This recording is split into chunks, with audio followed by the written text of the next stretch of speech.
Hello guys, आज हम पढ़ेंगे टेंथ क्लास का हिंदी की पूरी व्याकरण की रिवीजन करेंगे और ख़त्म करेंगे। ठीक है गाइस, आइए पढ़ते हैं।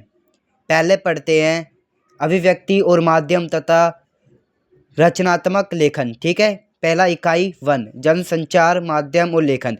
मतलब कि पहले में हम पढ़ेंगे जनसंचार और माध्यम और लेखन। ठीक है, पाठ जनसंचार का माध्यम। ठीक है, पहला संचार क्या है।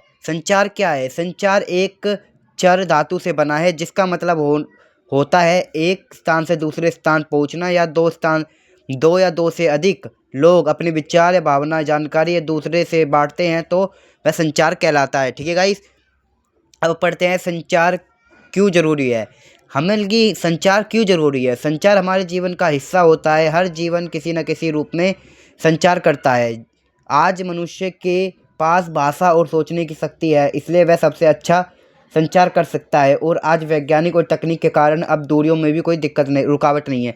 मतलब कि जो मानव है वो अच्छा खासा साधन है। ठीक है, मतलब संचार है, क्योंकि अब उसके पास अपनी भाषा और बोलने की शक्ति, सोचने की शक्ति, सब कुछ है, और तो कुछ दूरियों में कोई रुकावट नहीं है, तो इसलिए संचार जरूरी है। ठीक है, संचार के तत्व अब पढ़ेंगे। संचार होने के लिए कुछ जरूरी विषय होते हैं।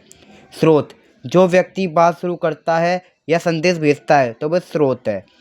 कूट लेखन, संदेश को समझने लायक भाषा में बदलना। संदेश, जो बात या जानकारी भेज रहा है वो संदेश। ठीक है गाइस, अब हम पढ़ते हैं माध्यम जैसे फ़ोन, टेलीविज़न, रेडियो या इंटरनेट जैसे संदेश जाता है, मतलब इनके माध्यम से संदेश जाता है। ठीक है, डिकोडिंग, सामने वाला जब संदेश को समझ जाता है तो उसे डिकोडिंग कहते हैं। प्रतिक्रिया, जब वह जवाब देता है या अपनी राय बताता है तो प्रतिक्रिया। शोर, कोई भी बाधा या जो संदेश को ठीक से पहुंचने ना दे तो वो शोर कहलाता है। संचार कई तरह के होते हैं। व्यक्तिगत संचार, जब दो व्यक्ति आमने सामने बात करें। मौखिक संचार, मुंह से बोलकर बात करें। अमौखिक, बिना बोले इशारों से, अभाव से बात करें। अंतर्वैयक्तिक संचार, जब हम अपने आप से बात करते हैं, जैसे मन में सोचना। समूह संचार, जब कई लोग समूह मिलकर बात करें या चर्चा करें, उसे समूह संचार कहते हैं। जनसंचार, जब हम तकनीक माध्यम से बहुत सारे लोगों तक संदेश पहुंचाएं, जैसे अखबार, टीवी, रेडियो आदि। ठीक है, अब हम पढ़ते हैं जनसंचार के कार्य पढ़ेंगे। जनसंचार के कई कार्य होते हैं। जानकारी देना, विचार प्रकट करना, लोगों को जोड़ना, मनोरंजन करना, समाज में सुविधा कराना। जनसंचार क्या है। जनसंचार किसी भी जानकारी को बहुत सारे लोगों तक पहुँचाए तो उसे जनसंचार कहते हैं, जैसे टीवी, अखबार आदि। जनसंचार के आधुनिक जनसंचार के मुख्य साधन हैं समाचार पत्र, पत्रिकाएं, रेडियो, टेलीविज़न, सिनेमा, इंटरनेट। ठीक है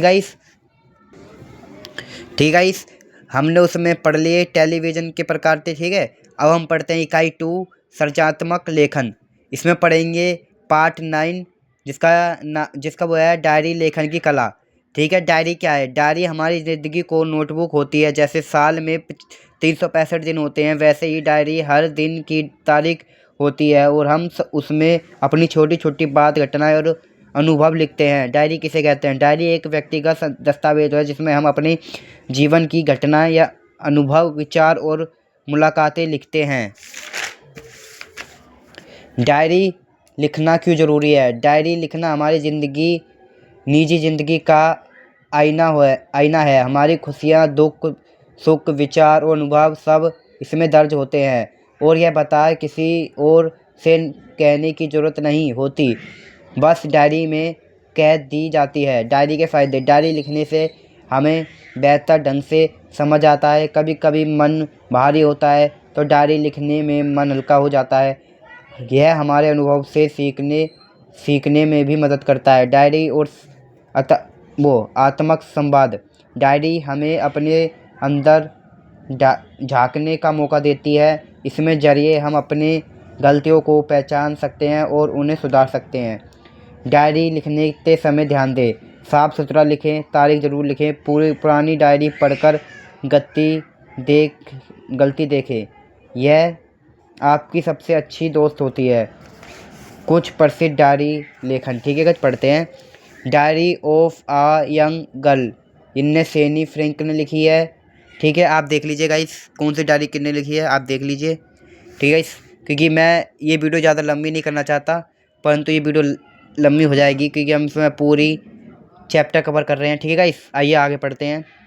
इकाई टी, व्यापारिक लेखन, पार्ट 9, कार्यालय लेखन और प्रक्रिया। औपचारिक पत्र, प्रतिवेदन, व्यस, विज्ञापन, परिपत्र, कार्यसूची, कार्यवर्ती या संबंधित व्यापारिक लेखन, ठीक है। स्वयंवर्त, बायोडाटा लेखन और रोजगार संबंधित आवेदन पत्र लिखेंगे, ठीक है।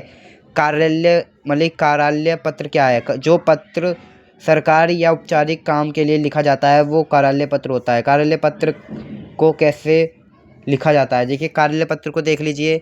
अपना पता लिखे, प्रसिद्ध का पता लिखे, दिनांक लिखे, प्रति लिखे, प्रधानचारी या वर्तक, सचिव या निदेशक, विषय लिखें, कुछ भी विषय लिख सकते हैं आप यहाँ पे। अंत में अवधि लिखें, ठीक है। वो इस हस्ताक्षर लिखें, ठीक है। पत्र के प्रकार, सरकारी कार्यालय में अलग अलग ज़रूरतों के अनुसार विभिन्न पत्र लिखे जाते हैं। हर पत्र का अपना एक उद्देश्य होता है, कई श्रेणी में बांटे गए हैं। मुख्य टिप्पणी, टिप्पणी क्या है? किसी भी अधिकार को जब किसी फाइल पर अपनी राय, सुझाव या संदेश लिखना होता है तो उसे टिप्पणी कहते हैं। टिप्पणी दो प्रकार की होती है, सहायक स्तर की टिप्पणी, अधिकार टिप्पणी। टिप्पणी लेखन के उद्देश्य, फाइल के बारे में स्पष्ट राय देना, सही निर्णय लेने में मदद करना, दस्तावेज मामलों के निर्णय के अनुसार। आरंभिक टिप्पणी, सबसे पहले सहायता क्लस या स्टाफ टिप्पणी लिखता है जो मामलों को पढ़कर उसकी पूरी जानकारी बनाता है और अपनी राय लिखता है। टिप्पणी कैसे लिखनी चाहिए? खुद से पूरी और स्पष्ट, भाषा सरल, तर्कपूर्ण, साफ, विषय से जुड़ी हुई, बिना आवश्यकता बातों के ना लिखे। टिप्पणी का आदान प्रदान, टिप्पणी फाइल में ऊपर नीचे लिखी हुई भेजी जाती है ताकि हर अगले अधिकार को पूरा मामला समझ आ सके। आधुनिक टिप्पणी, आइए अनुवादिक टिप्पणी, फॉलो अप टिप्पणी, जब उचित अधिकारी नीचे लिखी टिप्पणी से सहमत होते हैं तो नीचे हस्ताक्षर करते हैं या लिखते हैं, मैं उपयुक्त टिप्पणी से सहमत हूँ, इसमें अनुवादिक टिप्पणी कहते हैं, ठीक है। स्मरण पत्र, जब किसी ने समय पर उत्तर नहीं दिया तो यह काम पूरा ना किया हो तो उन्हें याद दिलाने के लिए जाने वाला पत्र को स्मरण पत्र कहते हैं। अत्र सरकार पत्र, इसमें पत्र को सरकारी भी हो, थोड़ा व्यक्तिगत भी, मतलब फॉर्मेट और इनफॉर्मल को उत्तराधिकारी पत्र कहते हैं। और पत्र को सरकारी भी हो या थोड़ा अव्यक्ति भी, इसमें भाषा थोड़ी सरल होती है, इसमें श्रीमान, आदरणीय जैसे शब्द प्रयोग होते हैं। प्रेस विज्ञप्ति, जब हम सरकार या कोई संस्था किसी फैसले या सूचना को जनता तक पहुंचाना चाहती है तो वह प्रेस विज्ञप्ति जारी करती है, इसमें अखबार, टीवी या मीडिया को भेजा जाता है।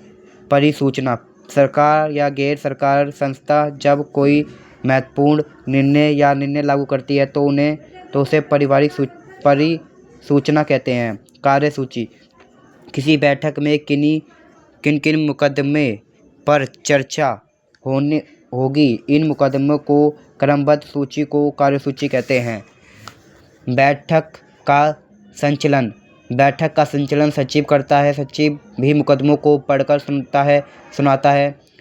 अध्यक्ष और सदस्य अपनी राय देते हैं, अंत में हर मुकदमे पर निर्णय लिया जाता है। हेलो गाइस, ये चैप्टर पूरा हुआ। अगर किसी को कोई भी डाउट हो तो कमेंट करें, 100% दिया जाएगा, ठीक है गाइस। मिलते हैं नेक्स्ट वीडियो में।